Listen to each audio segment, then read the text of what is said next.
Olá, tudo bem, jovem? Como é que você está? Professor Alex na área mais uma vez para mais uma aula aqui nessa semana, beleza? Muito bem, galera, olha só. Semana passada nós fechamos o conteúdo de MHS. Fechamos o conteúdo de MHS estudando o que? Os gráficos cinemáticos do MHS, como de aceleração, velocidade e posição. Não foi nessa ordem, né? Foi posição, velocidade e aceleração, mas foram as três, beleza? Lá nós discutimos, pessoal, qual é o comportamento gráfico dessas funções horárias, que são funções horárias trigonométricas, né? A característica de uma função horária trigonométrica, seno e cosseno, é uma característica ondulatória, né? Nós vimos lá. Falamos também de movimentos oscilatórios, como o sistema massa-mola, como já até havíamos falado na semana anterior, né? No começo lá da matéria de MHS, que é um exemplo muito comum assim de MHS, né, o sistema massa-mola, em que lá no sistema de massa-mola nós vimos as energias do sistema massa-mola, né, a relação entre a energia potencial, a cinética e a mecânica, também colocamos um gráfico, aquela coisa toda, e eu também deduzi período e frequência do sistema massa-mola, que como você deve lembrar lá, eu vou fazer isso aqui hoje, né, mas depende da massa e da constante elástica da mola apenas, nada mais do que isso, né? E por fim, né, pessoal, falamos de um outro tipo de movimento oscilatório que esse em si não é MHS. Eu quero que você sempre lembre, pessoal, que um MHS é um movimento oscilatório e periódico, aquela coisa toda, porém é um movimento que acontece em uma única direção, né? Ou horizontal ou vertical. O pêndulo simples, pessoal, ele é um movimento de arco de circunferência. Então é um movimento bidimensional. Ah, professor, mas e se a gente projetar o movimento do pêndulo simples num eixo X, por exemplo, isso vira um MHS? Vira sim.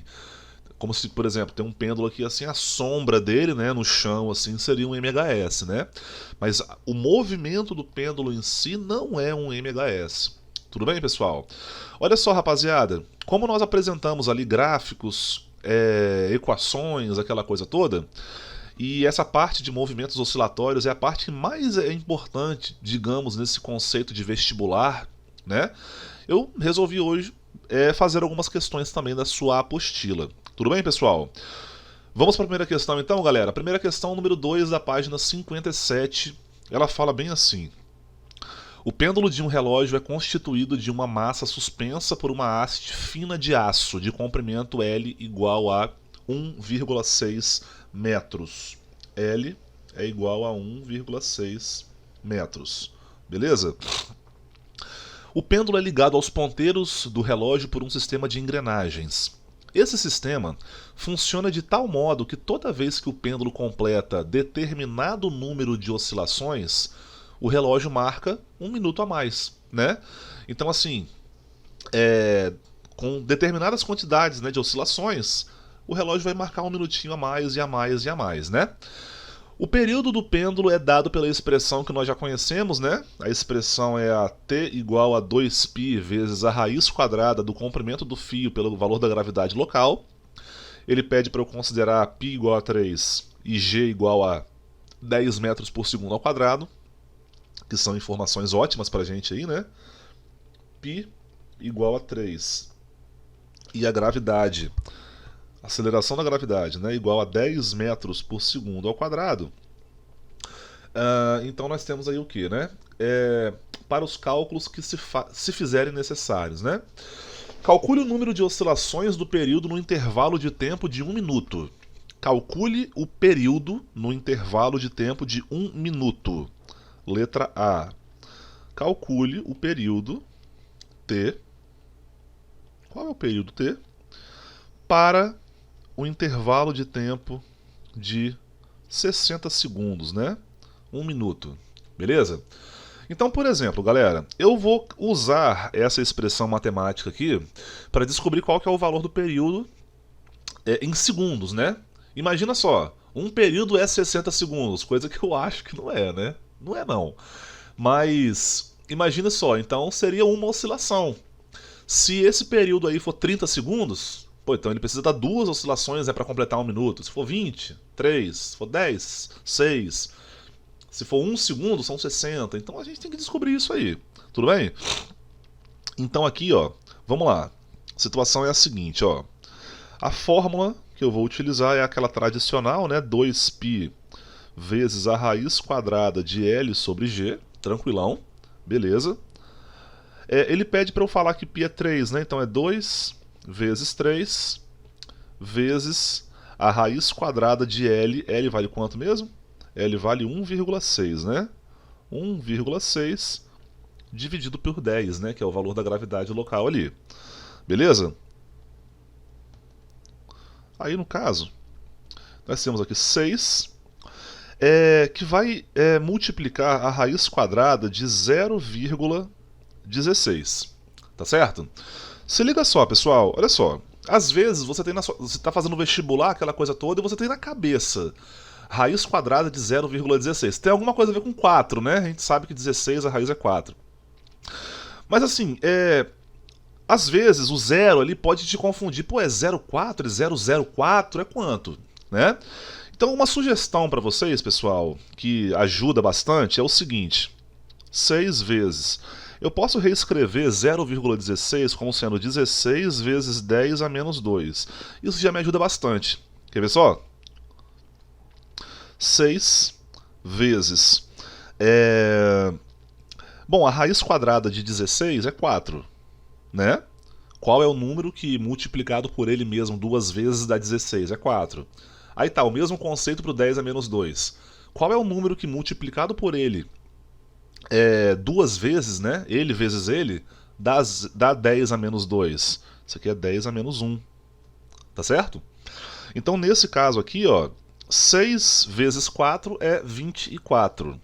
24 vezes 10 a menos 1 significa, então, que o período é igual a 2,4 segundos. Tá certo? 2,4 segundos. Isso aqui responde a minha questão? Não, não responde. Tá certo? Até porque eu quero saber o seguinte, ó, eu sei que um período, né, uma oscilação, ela se completa ao longo de 2,4 segundos, né?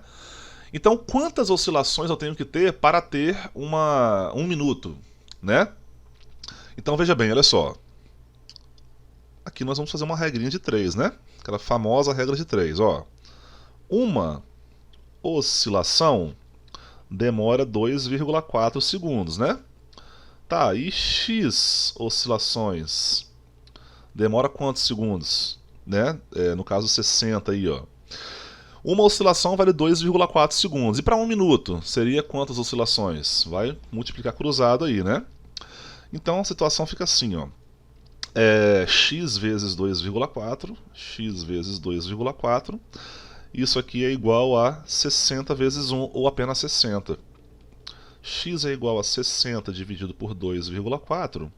E pessoal, isso significa que x vale 60 dividido por 2,4, dá 25 oscilações. Tá na mão. Show de bola? Então a letra A já está respondida aí, né? Então eu sei que uma oscilação desse pêndulo aí, ela é completa em 2,4 segundos. Então esse pêndulo tem que dar 25 oscilações para completar 1 minuto. Show de bola? É isso aí. Letra B. Letra B eu vou fazer aqui, ó. Vou fazer aqui, ó. Letra B. Responda se o relógio vai adiantar ou atrasar, caso sua temperatura diminua. Justifique sua resposta. Vamos lá, pessoal, olha só. Essa questão de justificar a sua resposta, aqui, nessas aulas, eu resolvendo para você aqui e tal, eu argumento aqui, né, eu falo com vocês, argumento e tudo mais, e coloco uma resposta um pouco mais abreviada, né? Então, assim, utilize essa resposta que eu vou te dar aqui para você, com suas próprias palavras, escrever no seu caderno, na sua folha, seja lá onde você escreva, né? A sua argumentação, a sua justificativa, né, para essa questão aí. Tá legal?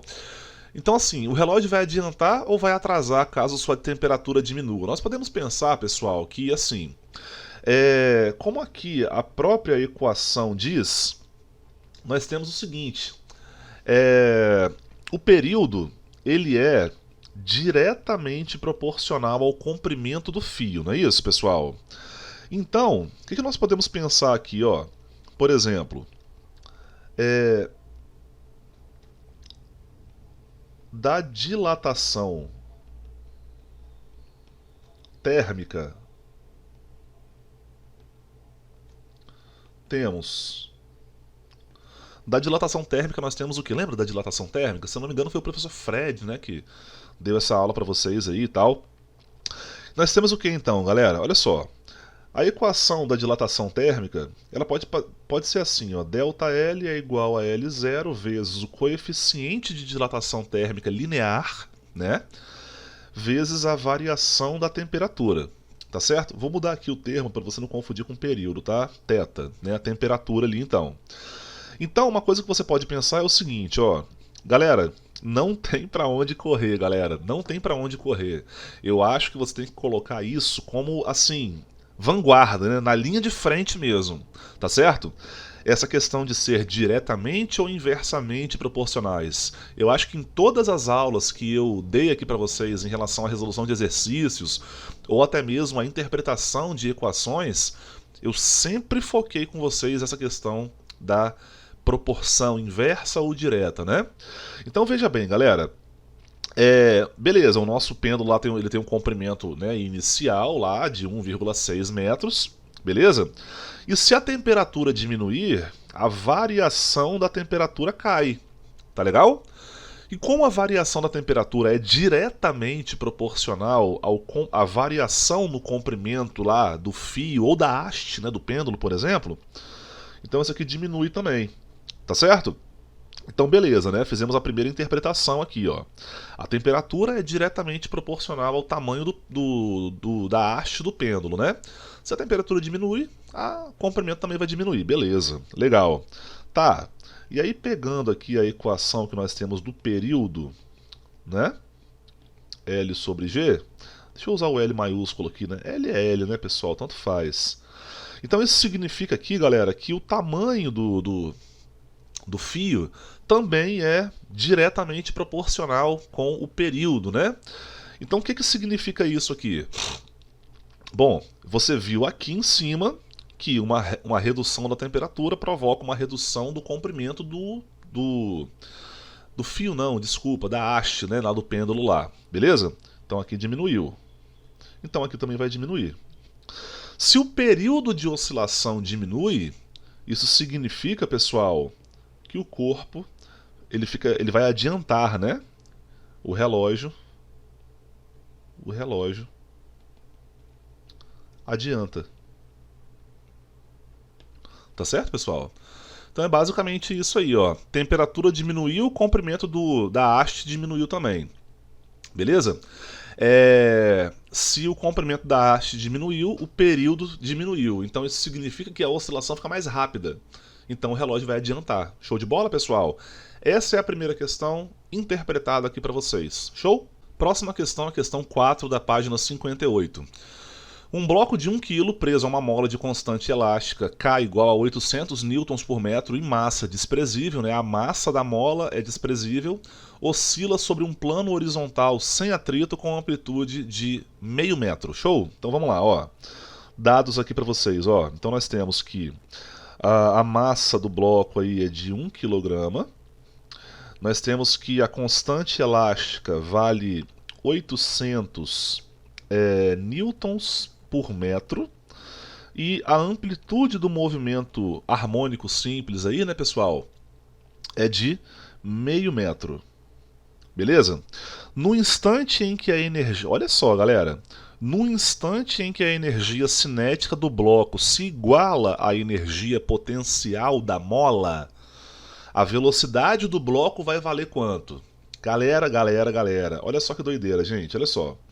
No instante em que a energia cinética do bloco se iguala à energia potencial da mola, a velocidade do bloco vale quanto, né?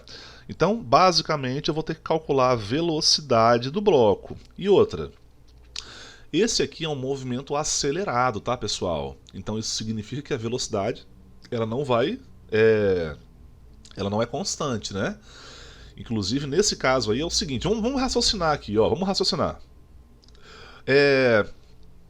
O movimento de... Vou fazer um desenho para vocês aqui rapidinho, ó. O movimento de sistema massa-mola, geralmente, né, nós interpretamos assim, né, o começo dele está aqui, ó. O corpo está aqui na posição a mais, aí esse corpo vem até aqui a posição a menos, né, depois menos a, beleza? Passando pelo ponto de equilíbrio, né, pelo zero mesmo, né? Beleza. Nesse ponto aqui, galera, nesse ponto aqui, onde o corpo está nessa posição, aqui ele tem energia potencial elástica máxima e ele tem energia cinética mínima. Tá legal?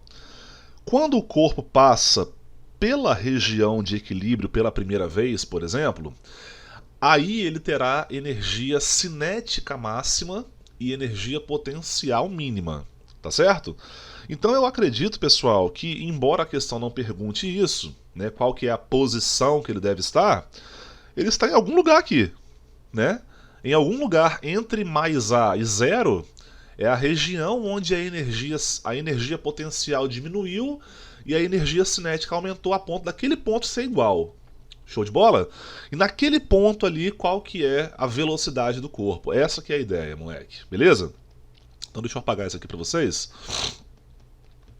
E a gente vai começar a pensar na questão. Tá legal, pessoal? Olha só, rapaziada. Primeira argumentação para vocês aqui é o seguinte. Vamos pensar assim, ó. No ponto... vamos colocar assim, de elongação máxima. Qual que é o ponto de elongação máxima, né? É o mais A, por exemplo, ali, né? O corpo está na posição mais A ali. No ponto de elongação máxima, pessoal, a energia mecânica do corpo é igual à energia potencial elástica. Concorda comigo, pessoal? No ponto de elongação máxima, o corpo começa parado, mas ele começa com a mola, né, esticada.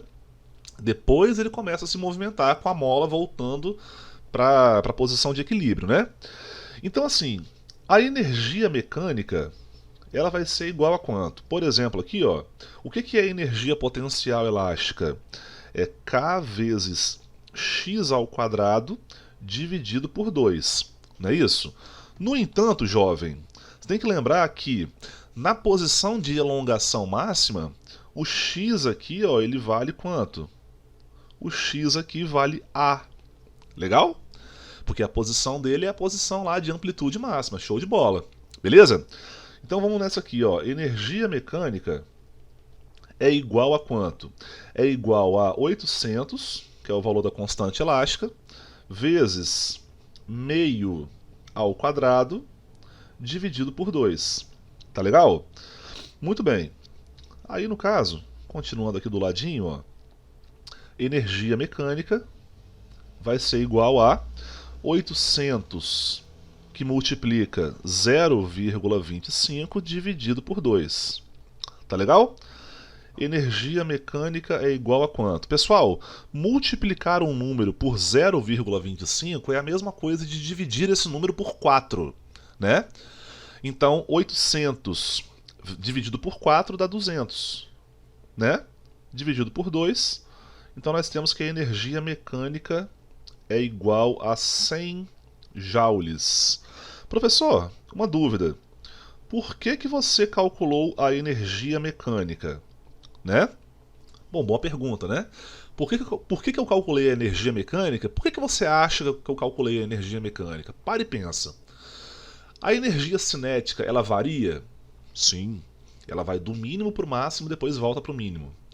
A elongação máxima é mínima, no ponto de equilíbrio é máxima, e no ponto de elongação mínima é mínima também, né, a energia cinética. Zero, máximo, zero. A energia potencial também varia. Ela começa, é o contrário, né, máximo, zero e máximo. No ponto de elongação máxima, a energia potencial é máxima. No ponto de equilíbrio, a energia potencial é zero, valor mínimo mesmo, né? E na região de elongação mínima é zero de novo. É máxima de novo, desculpa. Legal? Então assim, por que eu calculei a energia mecânica? Porque a energia mecânica não varia. A energia mecânica ela se conserva, tá, pessoal? Ela sempre é o mesmo valor. Então, nesse caso, olha só. Agora vamos mudar um pouquinho, ó. No ponto em que energia cinética é igual a energia potencial, nós temos o quê? Olha só, nesse caso aqui, eu falei que a energia mecânica era igual à energia potencial elástica, porque, tipo assim, ó, energia mecânica é o quê? Energia cinética mais energia potencial, só que nesse caso aqui era zero, né? Porque na região de elongação máxima o corpo está parado. Então eu não coloquei energia cinética mesmo não. Tá legal? No entanto, aqui, ó, aqui, por exemplo, eu já posso trabalhar dessa maneira, ó, energia cinética mais a energia potencial elástica é igual Opa, eu dei um vacilinho aqui, peraí. Voltando aqui, ó. No ponto em que a energia cinética é igual a potencial, eu posso falar o seguinte para vocês, ó. A energia mecânica aqui, ela vai ser igual à energia cinética mais a energia potencial elástica. E como isso aqui é uma coisa que acontece, pessoal, tipo assim, quando você soma duas coisas iguais, x mais x igual a 2x, né? E como eu quero encontrar a velocidade, né, pessoal, do corpo ali, então eu vou falar para vocês isso aqui, ó. Presta atenção na argumentação, hein, galera. É muito importante a interpretação, beleza? Energia mecânica, então, ela vai ser igual a 2 vezes a energia cinética. Tudo bem? Porque dentro da energia cinética não tem a velocidade? Pois é. Então fica assim, ó. Energia mecânica que vale 100. Não vou botar valor aqui ainda não, ó. Energia mecânica é igual a 2 que multiplica mv ao quadrado dividido por 2. Eu quero encontrar o V, eu tenho a energia e tenho a massa. Então GGWP na questão aí já, né, pessoal? Olha, eu posso cortar aqui com vocês, ó, 2 com 2. Esse M passa para o outro lado dividindo, né? Ou você divide os dois lados por M, como queira.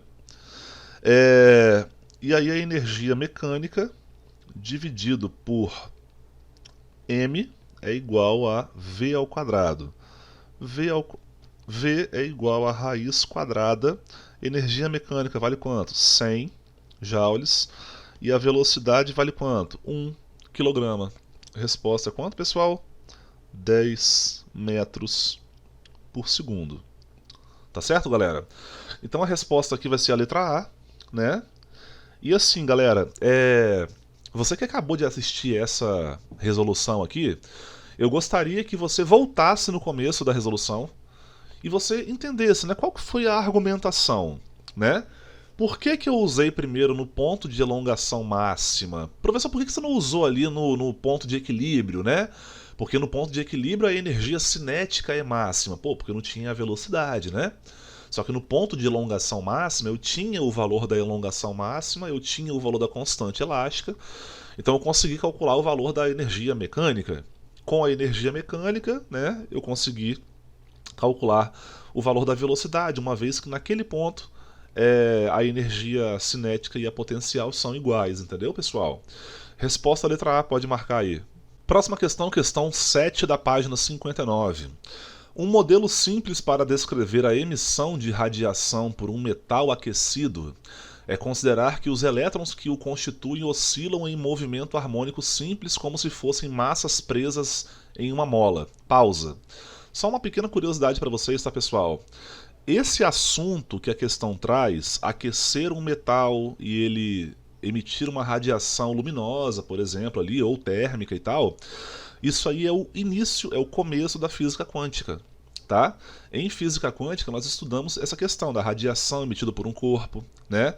E essa radiação emitida por um corpo pode ser interpretada como os elétrons presentes naquele corpo oscilando, né? Oscilando ali, né? Em MHS, né? Existe lá o estudo do oscilador harmônico quântico, né? Por exemplo aí. E outra coisa, galera, interessante ainda também, a gente pode voltar lá no começo da matéria de ondas, né? O que é uma onda eletromagnética? Como a luz, como o infravermelho, que é o calor, né, por exemplo aí. O que é uma onda eletromagnética? Uma onda eletromagnética ela é uma onda que ela é originada na oscilação de partículas eletrizadas.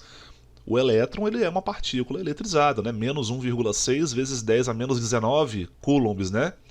É a carga elétrica do elétron descoberta por Millikan, né? Por exemplo aí.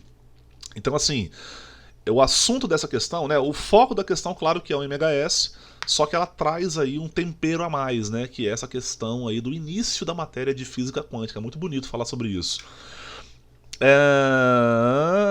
Nesse modelo, a frequência f de oscilação é dada por f é igual a 1 sobre 2π, que multiplica a raiz quadrada de k sobre m, viu que é o contrário do período, né? Na qual k é a constante da mola e m a massa presa à mola. Considere, por exemplo, um elétron do filamento de lâmpada incandescente que oscila preso a uma mola de constante elástica k e que emite luz vermelha, cuja frequência é de aproximadamente 4 vezes 10 a 14 Hz. Sabendo que a massa do elétron vale 9 vezes 10 a menos 31 kg, o valor que mais se aproxima da constante K da mola entre aspas ali, a qual o elétron deve estar ligado é quanto, né? Então vamos nessa aqui, gente. Ó, eu quero encontrar a constante elástica da mola presa ao elétron, né? Bom, nós sabemos aqui, pessoal, que a frequência ela vale 4 vezes 10 a 14 Hz. Ele diz aí, pessoal, que essa frequência aí é referente à luz vermelha, né, que é uma onda eletromagnética na faixa da luz visível, né? E que a massa do elétron é igual a 9 vezes 10 elevado a menos 31 kg. Olha só, pessoal, duas coisas que eu, assim, li o enunciado, anotei os dados e já fiquei feliz da vida aqui. Duas coisas. Primeiro, frequência e massa estão nas unidades do SI, então não precisa transformar em nada. Tá certo, galera? E uma segunda informação, galera, olha só. Se você estiver fazendo vestibular e se deparar com um termo como esse, fique alegre, porque não depende de coisa exata, de exatidão ali, né? Daquele valor tanto vírgula zero ali, aquele valor assim, que é o quê? O valor que mais se aproxima. O valor que mais se aproxima. Olha só a liberdade que nós temos agora aí. Beleza? Então, rapaziada, para aproveitar o máximo de espaço que eu tenho, eu vou começar a fazer a questão daqui, ó. F é igual a 1 sobre 2π, que multiplica a raiz quadrada de k sobre m. Tá certo? Eu tenho todas as informações aí, tá, gente? Então eu já vou começar a isolar o meu k. Eu prefiro fazer assim, tá certo?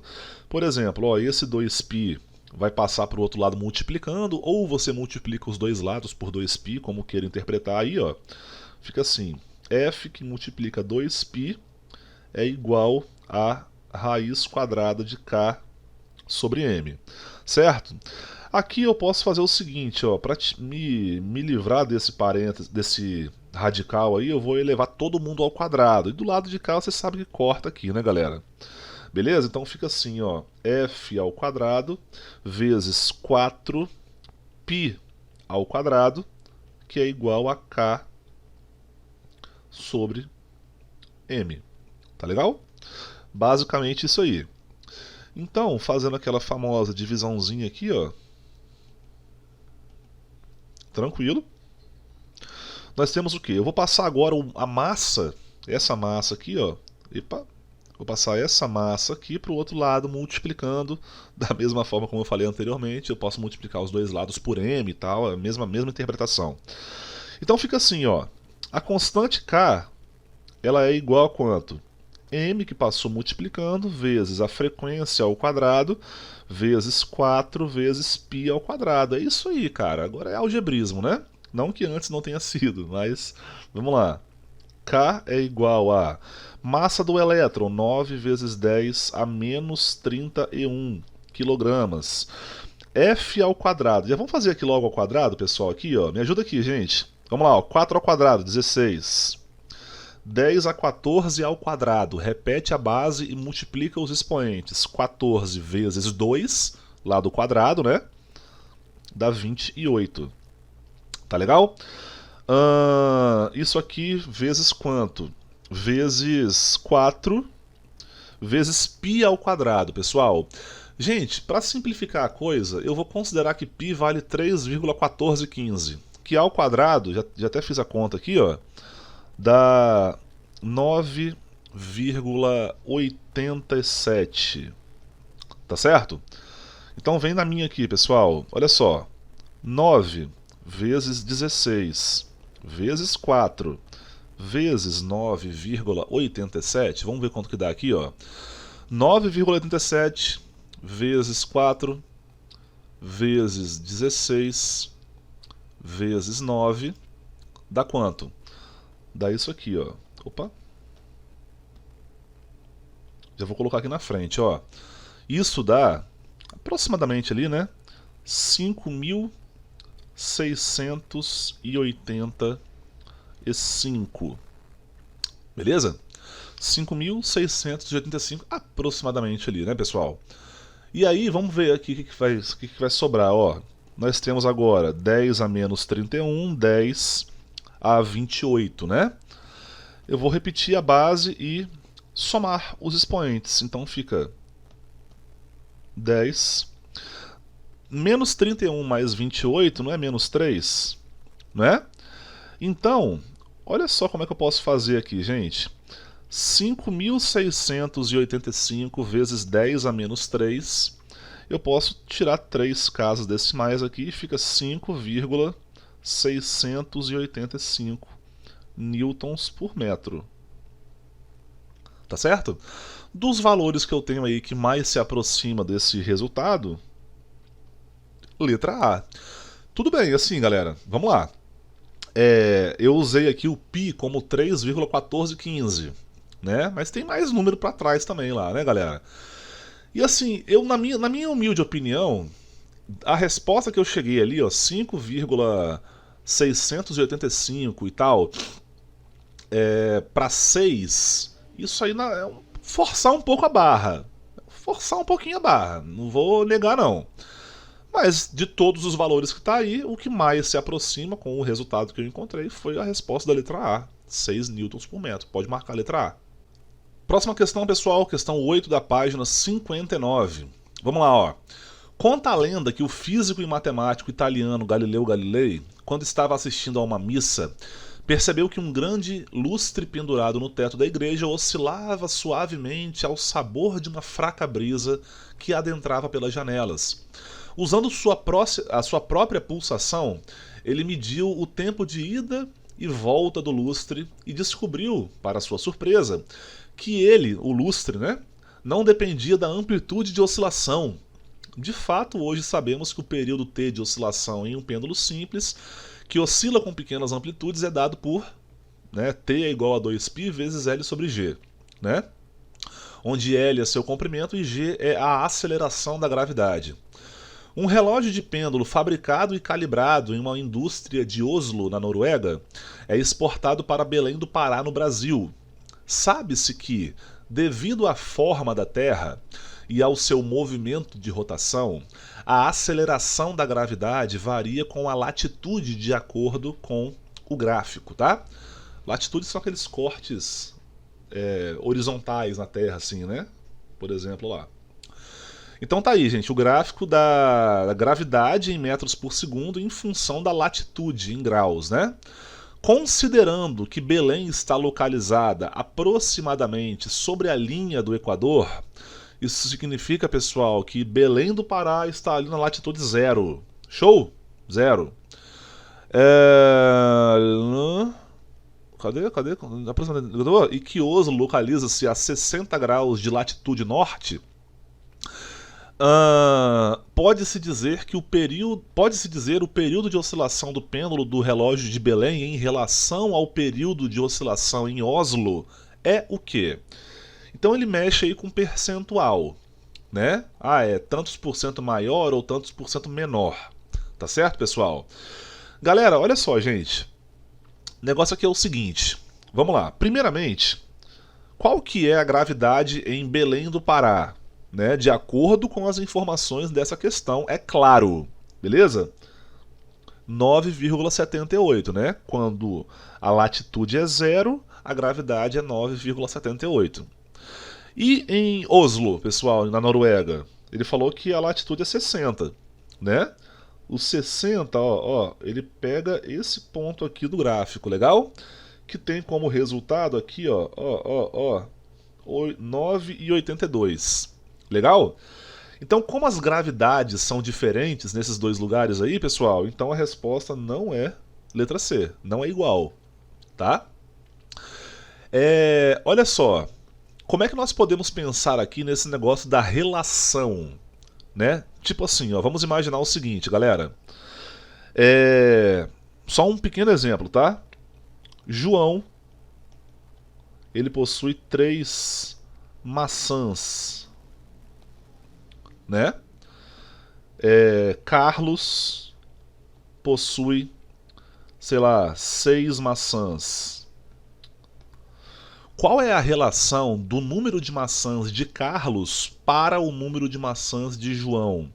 Você concorda, pessoal, que o número de maçãs de Carlos não é igual ao dobro do número de maçãs de João? Concorda comigo, pessoal? Então, nesse caso aqui, o que eu poderia fazer? Eu poderia fazer que o número de maçãs de Carlos dividido pelo número de maçãs de João é igual a 2.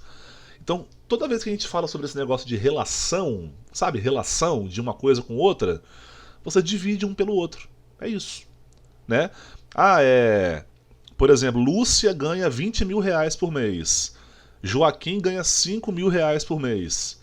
Então, Lúcia tem um salário 4 vezes maior do que o do Joaquim. Você divide um pelo outro, dá 4, por exemplo, aí. 20 mil dividido por 5 mil dá 4. Beleza? Beleza, então, pessoal. Vou apagar aqui esse exemplinho aí, né, de número de maçãs. É ótimo esse tipo de coisa. Vamos aqui, apagando aqui, beleza? E aí vamos fazer o seguinte, eu vou calcular a razão entre o período lá do relógio de Belém com o período do relógio de Oslo. Ele fala aqui, é Belém para Oslo e não Oslo para Belém. Tá legal? Vamos lá, pessoal. Olha só. Então, o negócio é o seguinte, TB sobre TO é igual a quanto? Né? É uma coisa dividida por outra. Então eu vou fazer aqui a minha divisão, beleza? Bom, período de oscilação do relógio de Belém. Então vai ser 2π vezes a raiz quadrada de L sobre quanto? 9,78, tá? 2π vezes L sobre 9,82, que é a gravidade já, né, pessoal, de Oslo, é referente à cidade norueguesa, beleza? Só um adendo para vocês aqui, gente, olha só. Será, galera, assim, será que na transferência desse relógio de Oslo para Belém, o comprimento não vai mudar, não? Poxa, assim, eu nunca fui na Noruega, não sei se você já foi, mas eu imagino que seja um lugar frio pra dedéu, né? Um lugar muito frio, assim, na maioria do tempo no ano lá, né? Então, assim, e Belém do Pará, galera, pô, Belém do Pará é mais quente, né? Comparado com a Noruega, concorda comigo? Então, de Oslo para Belém do Pará, imagino que esse comprimento do pêndulo lá, ele aumentaria, né? Um aumento da temperatura provoca um aumento do comprimento da haste do pêndulo lá. Mas a questão não falou nada sobre isso. Nada, zero, não falou nada. Então, como nós somos pessoas obedientes, nós vamos simplesmente ficar assim mesmo. Legal? Vamos fazer o seguinte, TB sobre TO vai ser igual a quem? Repete a primeira, ó. 2π que multiplica... Ó, vou fazer uma coisa legal aqui para vocês, ó. Raiz quadrada de L sobre raiz quadrada de 9,78. Fica mais fácil para visualizar depois isso aí, tá, gente? E o inverso da segunda. Qual que é o inverso da segunda? Ó, 1 sobre 2π que multiplica 9,82. Deixa eu aumentar um pouquinho isso aqui, peraí. 9,82 dividido pela raiz quadrada de L. Você sabe, né, pô, que eu tenho uma fração dentro de uma raiz, então eu posso colocar a raiz do numerador sobre a raiz do denominador também, né? Por que eu fiz isso? Para isso aqui, eu posso cortar 2π com 2π, a raiz de L com raiz de L, tá legal? Então fica assim, ó, TB sobre TO é igual a raiz, agora eu vou juntar tudo de novo, porque eu só fiz essa separação para te mostrar quem eu cortei e tal. Aí eu posso juntar todo mundo, ó, esse cara tá na raiz, esse cara tá na raiz, as duas raízes são quadradas, né? Então fica 9,82 dividido por 9,78, né? Tudo bem. TB sobre TO é igual a quanto? É igual a... Bom, deixa eu ver aqui, ó. 9,82 dividido por 9,78 é igual a 0, quanto? Pera aí. Ah, tá. Não. 0 não. 1,004. Aproximadamente aí, tá, pessoal? Tem mais número depois, mas podemos parar por aí. Legal? Então, TB sobre TO é igual a quanto? Qual que é a raiz quadrada desse trem aí, pessoal? A raiz quadrada desse trem aí ó, é 1,002. Então isso significa, pessoal, que, por exemplo, ó, o tempo em Belém, o período em Belém, é igual a 0,02 do período em Oslo, certo? Tá, e aí, professor? E no percentual, isso aí é quanto? Se o período de Belém fosse uma vez o período de Oslo, a resposta seria a letra C, beleza? Mas como não é 1 vezes TO, é 1,002, então nós podemos pensar o seguinte, galera, que nesse caso aqui, ó, a interpretação, vou terminar aqui em cima, ó, o período em Belém é igual a 0,2% do período em Oslo, certo? Tipo assim, ó, 1, se esse número aí é maior do que 1, então significa que o percentual é a mais. Se o número que aparecesse ele fosse menor do que 1, tipo 0,90 e alguma coisa, então seria um percentual a menos. Então nós temos aí, pessoal, que o período de oscilação em Belém é o quê? Seria 0,2% maior do que em Oslo. Qual que é a resposta então aí? Tem resposta? Vamos ver? Letra A, letra B, letra D. Letra D, resposta, 0,2% maior. Tá certo? Resposta à letra D. Vamos fechar aqui a aula de hoje com a questão 2 da página 60, que diz assim, ó. Em um laboratório de física, um grupo de alunos, grupo A, obtém dados apresentados na tabela a seguir para a frequência em hertz, num experimento de pêndulo simples, utilizando-se 3 pêndulos diferentes. Pêndulo 1 tem frequência em hertz, né, de 0,91, o pêndulo 2, 0,70 e o pêndulo 3, 0,60. Esses resultados foram passados para um segundo grupo, grupo B, que não compareceu à aula. Uma vez que os alunos do grupo B não viram o experimento, os integrantes desse grupo formularam uma série de hipóteses para interpretar os resultados. Assinale a única hipótese correta. Então, ó, na letra A ele fala da massa dos pêndulos, na letra B ele também fala da massa dos pêndulos, na letra C ele fala do comprimento e na letra D também fala do comprimento. Eu já te adianto, pessoal, que a resposta não é nem letra A e nem letra B. Porque você lembra lá, pessoal, que no pêndulo simples, a massa do corpo não interfere na oscilação. É claro que nós estamos pensando num sistema conservativo, né, sem dissipação de energia, aquela coisa toda. Então a resposta ela tem em função do comprimento. Aqui, galera, ele fala da frequência, né? Ó. E eu sei que a frequência, nós acabamos de ver uma questão que fala sobre isso, lembra?